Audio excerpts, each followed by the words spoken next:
একজন প্রথম বর্ষের শিক্ষার্থীও তিনি ভাবতেছেন যে আগামী ঢাকা বিশ্ববিদ্যালয় কীরকম হবে এবং প্রতি ১৯ জন শিক্ষার্থীর ভিতরে একজন করে শিক্ষার্থী ক্যান্ডিডেট। ঢাকা বিশ্ববিদ্যালয়ে এর চেয়ে বিউটি অফ ডেমোক্রেসি আর হয় না। একটা সুনির্দিষ্ট ছাত্র সংগঠন তাদেরকে ফেভার করার জন্যই কিন্তু একদিন বাড়ানো হয়েছে।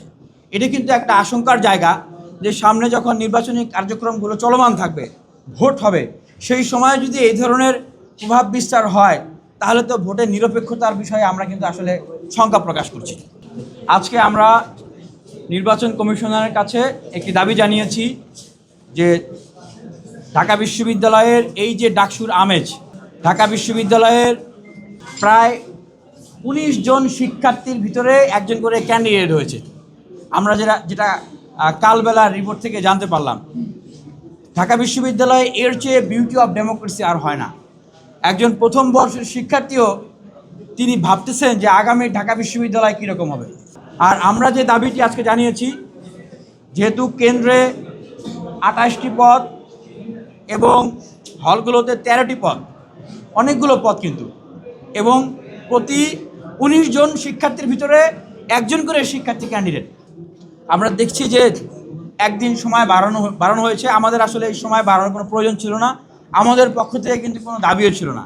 ওয়ালটন এখন দেশের সীমানা পেরিয়ে পৌঁছে গিয়েছে ৫০টিরও বেশি দেশে। ওয়ালটন, ঘরে ঘরে, বিশ্বজুড়ে। একটা সুনির্দিষ্ট ছাত্র সংগঠন তাদেরকে ফেভার করার জন্যই কিন্তু একদিন বাড়ানো হয়েছে। এটা কিন্তু একটা আশঙ্কার জায়গা যে সামনে যখন নির্বাচনী কার্যক্রমগুলো চলমান থাকবে, ভোট হবে, সেই সময় যদি এই ধরনের প্রভাব বিস্তার হয় তাহলে তো ভোটের নিরপেক্ষতার বিষয়ে আমরা কিন্তু আসলে শঙ্কা প্রকাশ করছি। কারণ আমরা সুস্পষ্টভাবেই দেখেছি যে বাংলাদেশ জাতীয়তাবাদী ছাত্র দলের একজন ক্যান্ডিডেট, উনি বলছেন যে ওনাদের ডাকসুর যে প্যানেল সেটা ঠিক করে দিবেন ওনাদের সাংগঠনিক অভিভাবক জনাব তারেক রহমান। আমরা শ্রদ্ধা রেখেই বলছি তাদের প্রতি, এবং তাদের যে রাজনৈতিক সংগ্রাম লড়াই সেটার প্রতি শ্রদ্ধা রেখেই বলছি যে আমরা পত্রিকায় পড়লাম পরের দিন যে প্যানেল চূড়ান্ত হয় নাই। আমরা আজকে দেখলাম যে তাদের চূড়ান্ত প্যানেল ঘোষণা হলো।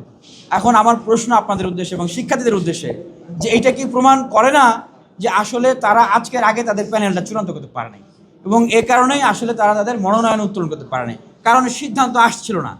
এবং এটা কিন্তু অন রেকর্ড পত্রপত্রিকাতে নিউজ হয়েছে গতকালকে রাত পর্যন্ত যে সিদ্ধান্ত আসছে না।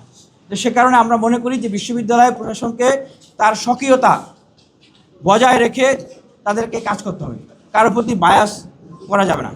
এবং আমরা কুয়েত মৈত্রী হলের একটা ঘটনা আমরা শুনেছি এবং সেটার কিছু একটা ভিডিও ক্লিপও আমরা দেখেছি। তো সেই বিষয়ে আমরা বলতে চাই যে বিশ্ববিদ্যালয়ে প্রত্যেকটা শিক্ষার্থী কিন্তু এখন একটা ভিন্ন পরিচয় তৈরি হয়েছে। তারা কিন্তু এখন শুধুমাত্র শিক্ষার্থী না, তারা ভোটার, কেউ কেউ ক্যান্ডিডেট। সুতরাং নির্বাচনের ফলাফল পর্যন্ত প্রত্যেক ভোটার এবং ক্যান্ডিডেটের যে রাইটস সেটা বিশ্ববিদ্যালয় প্রশাসনকে বজায় রাখতে হবে। ডাকসুর ভিপি পদে আমি বিনিয়ামিন মোল্লা জমা দিয়েছি ফর্ম, এবং এই DUCSU for change, vote for change আমাদের এই যে প্যানেল থেকে জিএস পদে মনোনয়নপত্র জমা দিয়েছে সাবিনা ইয়াসমিন।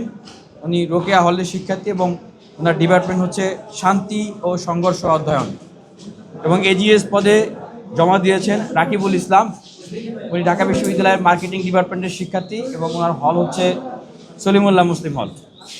এছাড়াও আমরা আর যে পদগুলোতে আমাদের মনোনয়ন জমা দিয়েছি আমি সেই নামগুলো ঘোষণা করছি। বিজ্ঞান ও প্রযুক্তি বিষয়ক সম্পাদক মোহাম্মদ সাকিব খান, আন্তর্জাতিক সম্পাদক মোহাম্মদ তোফাজ্জল হক আকাশ,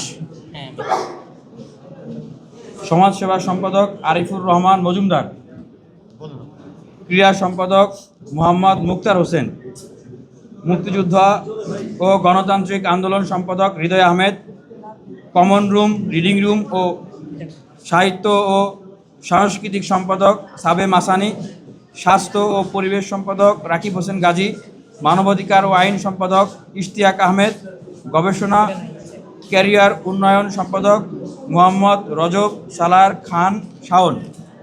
সদস্য পদে জমা দিয়েছেন মাহতাব ইসলাম, মোহাম্মদ মাহতাব ইসলাম, মোহাম্মদ রাকিবুল আলম রুদ্র, কৌফিক আদির, মুফাসিল হক, আবদুল্লাহ আল নোমান।